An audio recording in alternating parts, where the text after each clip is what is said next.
31 दिसंबर को उत्तर प्रदेश की draft voter list जारी होगी। वोटर लिस्ट में किस तरह से ज्यादा लोग जोड़े जा सकें, इसके लिए बीजेपी अपने नेताओं और कार्यकर्ताओं की वर्कशॉप कर रही है। राजधानी लखनऊ में 12 लाख वोटर्स के नाम लिस्ट से कटेंगे। वोटर लिस्ट में नाम जोड़ने के लिए अब फॉर्म 6 का ऑप्शन बचता है और इसके अलावा ड्राफ्ट रोल के खिलाफ आपत्तियां दर्ज कराने की तारीख 31 जनवरी 2026 यानी कि बस बुधवार तक का ही आपके पास मौका है। बीजेपी अपने कार्यकर्ताओं के जरिए प्रभावित वोटर्स से इन फॉर्म्स को भरवा सकती है। अब समाजवादी पार्टी के अध्यक्ष अखिलेश यादव ये पहले ही कह चुके हैं कि बीजेपी एसआईआर के जाल में खुद ही फंस गई है।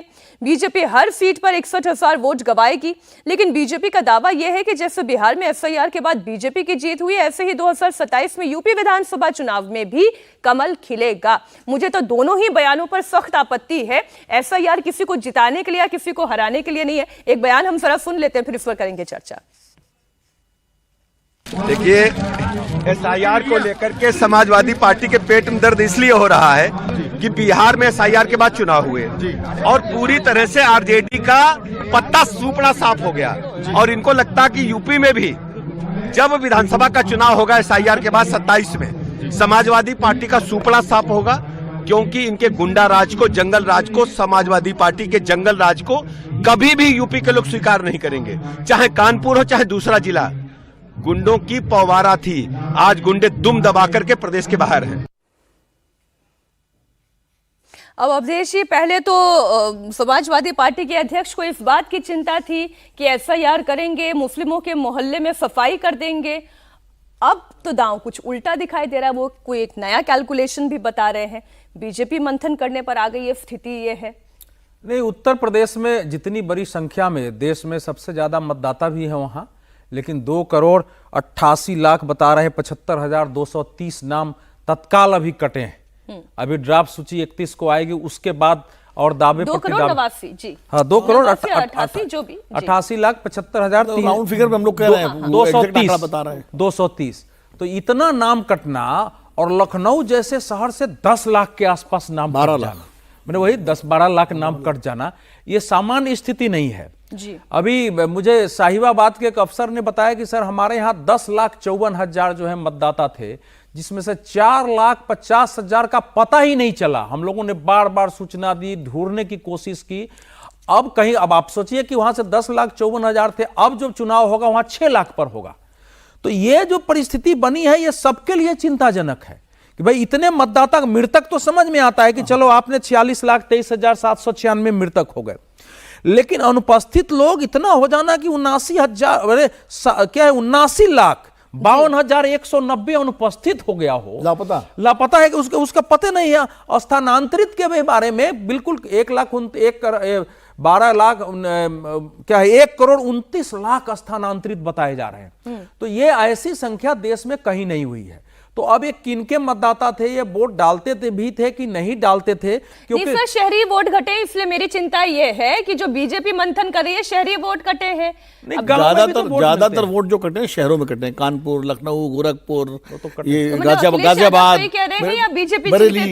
हाँ, तो ये चूंकि शहरों में बीजेपी का बड़ा मजबूत आधार बनाया था। आमतौर पर माना भी जाता है कि शहरी वोटर जो है पहले कांग्रेस के साथ जाता था, बीजेपी के साथ जाता है, तो इसलिए बीजेपी की चिंता स्वाभाविक है। देखिए मीनाक्षी, हुआ ही इसमें ये मैं जो बता रहा हूं, क्या हुआ कि जिन वर्गों के वोट काटने का हल्ला मचाया जा रहा था, जिन वर्गों को आशंका थी उनके वोट काटे जा सकते हैं, उन्होंने तो बढ़ चढ़ करके अपने फॉर्म भरे, कागज दिए जो संभव था और अपना एंट्री कराई।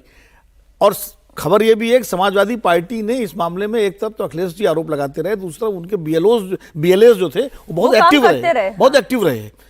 तो और बीजेपी के लोग जो है उसमें थे कि अरे भाई एसआईआर से बिहार में जीत गए हैं, एसआईआर हो जाएगा, वो एक गलतफहमी के शिकार है। जी अभी भी तो और आपने बड़ी अच्छी बात कही, मैं आपकी इस बयान को बिल्कुल ताकीद करता हूं कि एसआईआर न किसी को जिताने के लिए न किसी को हराने के लिए, एसआईआर वोट मतदाता सूची के शुद्धिकरण के लिए है। अब अपने हिसाब से जिसका जहां वोट कट जाएगा वो कहेगा हराने के लिए, जिसका जहां जुड़ जाएगा जिताने के लिए है। लेकिन ये चिंता की बात है कि मुझे लगता है, देखिए जो लापता लोग हैं, कैसे लापता लोग हैं मैं उसका बताऊं। जैसे मान लीजिए एक व्यक्ति जो है गोरखपुर से आगे इलाहाबाद में नौकरी करने लगा, जी। उसके बाद उसने वहां 2 बार वोट डाला, फिर वो चला गया झांसी है। अब वो चला गया, अपना वहां शिफ्ट कर गया, किसी को बता के नहीं गया, कि कहाँ गया। अब वहां पुराने पते पर जब फॉर्म लेके कोई पहुंचा होगा बीएलओ, वो यहाँ फलाने लखनऊ का ही तो आंकड़ा मुझे सबसे ज्यादा हैरान करना, 40 लाख से 28 लाख पर आ गए, यानी कि 12 लाख नाम कट गए। लेकिन सर इसमें सियासत जो हो रही है उसमें राहुल गांधी को जरा जोड़ दूं, आपको दिलचस्पी होती है राहुल गांधी से जुड़ी हुई खबरों पर। एफआईआर पर जारी सियासत के बीच केंद्रीय गृह मंत्री अमित शाह ने कांग्रेस नेता राहुल गांधी पर तंज कसा है। अहमदाबाद में अमित शाह ने कहा है कि राहुल बाबा को अब हार से थकना नहीं चाहिए, क्योंकि अभी तो और हारना है। अमित शाह ने दावा किया कि 2029 में एक बार फिर नरेंद्र मोदी ही देश के प्रधानमंत्री बनेंगे। उन्होंने ये भी कहा कि राहुल गांधी को समझाने की क्षमता उनमें नहीं है। आप सुने उनका बयान। राहुल बाबा अभी अजी तमे थाकी ना जाओ हारथी। બંગાળ અને તામિલનાડુમાં હારવાનું છે નક્કી કરી નાખ્યું।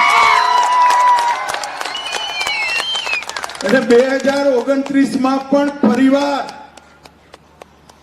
મોદીજીના નેતૃત્વમાં ભારતીય જનતા પાર્ટીની સરકાર। એનું કારણ અમારી પાર્ટીના જે સિદ્ધાંતો, જેની સાથે જનતા જોડાઈ, અમે રામ મંદિર બનાવીએ તમે વિરોધ કરો, પાકિસ્તાન પર સર્જિકલ સ્ટ્રાઇક કરીએ વિરોધ કરો, એર સ્ટ્રાઇક કરાવીએ વિરોધ કરો, બાંગ્લાદેશી ઘુસપેઠિયા ભગાવીએ વિરોધ કરો, કાશીનું મંદિર નવું બનાવીએ વિરોધ કરો, 370મી કલમ હટાવીએ વિરોધ કરો, ट्रिपल तलाक समाप्त कर दिए तमे विरोध करो, અને કોમન સિવિલ કોડ લાવીએ તો પણ તમે વિરોધ કરો। જનતાને જે ગમે છે એનો તમે વિરોધ કરો છો, ક્યાંથી મત મળે ભાઈ? પરંતુ રાહુલ બાબાને સમજાવવાની ક્ષમતા મારી એ નથી। જેને પોતાના पार्टी वाला ना समझाई सके, विरोध पक्ष में क्या समझाई सके भाई?